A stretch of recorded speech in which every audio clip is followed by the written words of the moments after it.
Jam on toast. Hey everybody, welcome to Jam. I'm Kamurai. Today the toast is 2, Red vs. Blue, Season 2. This is a review for week 28 of #WeAreMovieClub, and this week's pick is my pick. This is actually a continuation from Red vs. Blue Season 1, which We Are Movie Club did back in the beginning. It's like the second pick. I don't know, that was mine too. So the short sale on this one is that a medic shows up in the canyon and the Blues try to kind of investigate what's going on with O'Malley. The smallest bit of expansion to that is that this is really where Rooster Teeth started experimenting with things, and they really put in a solid storyline instead of just putting in jokes they were making during Halo games. My love it for this is not only because it's a great setup for things to come, but it was very interesting to get to see inside Caboose's mind. Not really a spoiler at this point, but it's a very intriguing aspect of it, where we start seeing layers, very close to Inception if you've ever seen that movie. My hate for this was all the reactionaries that Rooster Teeth had to Season 1 coming out, because they were such an independent company, and they started out as like college guys doing a thing, working out of a spare bedroom.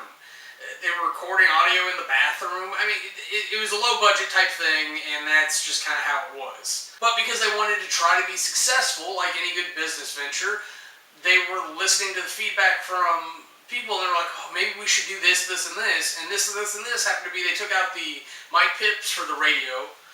They toned down some of the swearing, and that's what got them famous, was lines like, you cock-biting fucktard. I'm not proud of it for them, but that's what got them famous, and hell, it's a good start to comedy at least. Plus, with all the changes Bernie was making to actually add an actual story, it was kind of like sacrificial to begin with. Adding those things on top of it didn't really help. The MVP for this season, I'm going to say Caboose.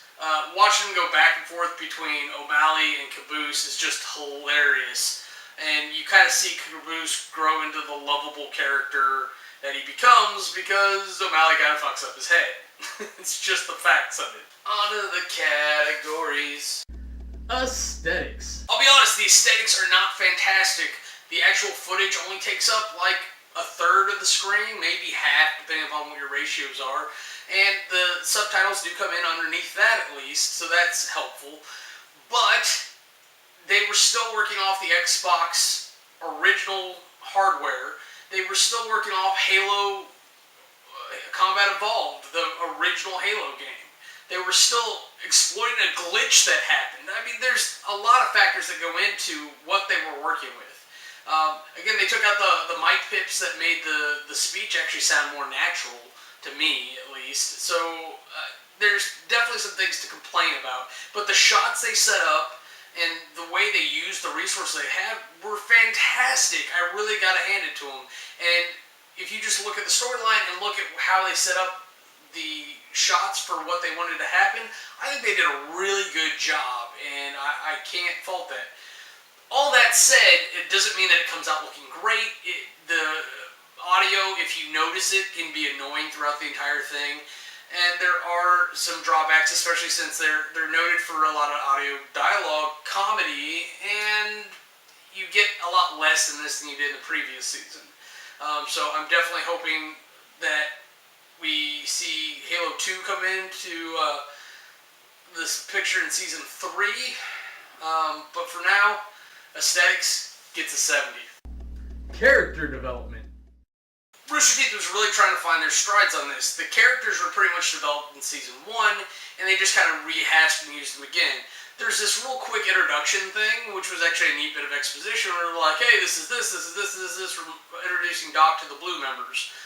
But other than like O'Malley, and we don't really get a lot of character development. I think that's because maybe they didn't know where they wanted to take the story, so they didn't know how to build the characters for that.